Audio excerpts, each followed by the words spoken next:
The presidential election in 38 days now comes down to the battle of political corruption versus truth, where one candidate chooses political correctness, the other brave enough to state the obvious. One says things not politically correct, not run through the prism of the contemporary political lens. The other says things that are oh so perfectly politically correct, considers words carefully, filters them, and then flat out lies to our faces. All the while, anarchy on our streets, riots against the one line of defense that separates us from chaos, kids shot on playgrounds with little notice, and virtually the same number of people killed in one city, Chicago, than died in the Iraq War. And now global terrorism enters the homeland. One candidate sees the turmoil, the other says everything is great and life is beautiful, and prefers to talk about name-calling and the implicit bias that we have. Lester, I think implicit bias is a problem for everyone, not just police. I think, unfortunately, too many of us in our great country jump to conclusions about each other. And therefore, I think we need all of us to be asking hard questions about, why am I feeling this way? Isn't that nice? It's not so implicit, Hillary, when you call tens of millions of Americans who disagree with you every name in the book. You call us deplorable, and you tell us we are not America. Who then is America, Hillary? The people you're bringing in from other parts of the world? But no, you're worried about Donald Trump's name-calling 20 years ago. Now, you asked yourselves, folks, what's that got to do with anything? And you compare that to a Secretary of State who lies to us over and over, plays fast and loose with our nation's highest secrets, drones and satellite locations, for which others, not so powerful and connected, are prosecuted. What's more offensive, words or actions? A woman who ensures no one finds out what's going on in our State Department, who along with her cabal are wheeling and dealing between the State Department and her so-called charitable foundation, and when caught, evidence is destroyed with hammers and bleach spit. A woman who runs the State Department like a private piggy bank, missing $6 billion during her tenure. You tell me what's worse, name-calling or lying to grieving parents as their sons' bodies lay cold in caskets at Air Force Base, at Andrews Air Force Base, and then turning around and calling those very same parents liars.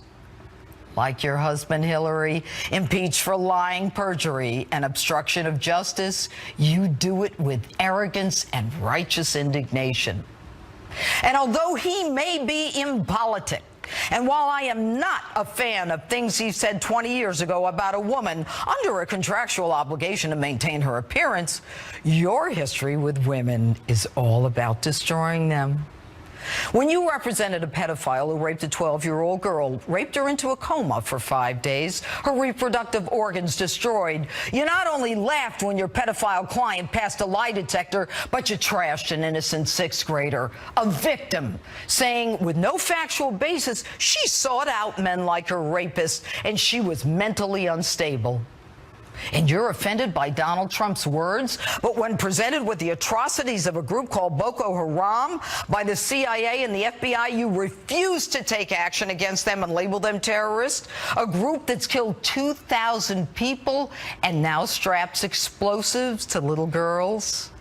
Might your relationship with your friend Gilbert Chaugary, a convicted Nigerian land developer who gave tens of millions to you and your foundation and global initiative, be the reason? The way you, Hillary, and your progressives fight terrorism is with a hashtag, bring back our girls. You don't support women, you destroy them. Whether it's all the women who accused your husband of serial marital infidelities, sexual harassment, or, yes, rape. Instead of protecting that 12-year-old, protecting a college intern, protecting a woman who claimed to be raped, your job, ruin them. Destroy any woman who gets in the way of your ambition. None of it the predator's fault. The war room created to assault the right wing, the crazy women desperate for attention, who wanted publicity, like Jennifer Flowers, who you said you'd like to crucify. You called her trailer trash. And Monica Lewinsky, you called her a narcissistic Looney Tune. Until we found your husband's semen on her dress. And Juanita Broderick, who says you threatened her. And I don't know what you said about Paula Jones, but you and your husband had to pay her $850,000 for your husband's sexual misdeeds. And you call them all bimbos. She's gaming you, folks.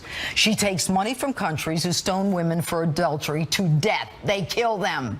They throw gays out of buildings. They kill them.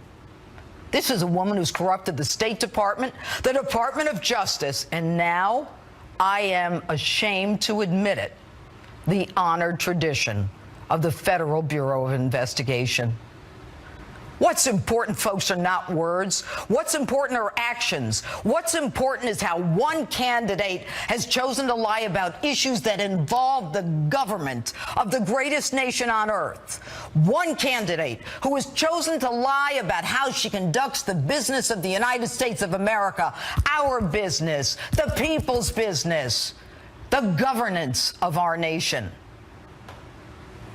And now that you know what she is capable of, what's more important to you, political correctness or the truth? And that's my open.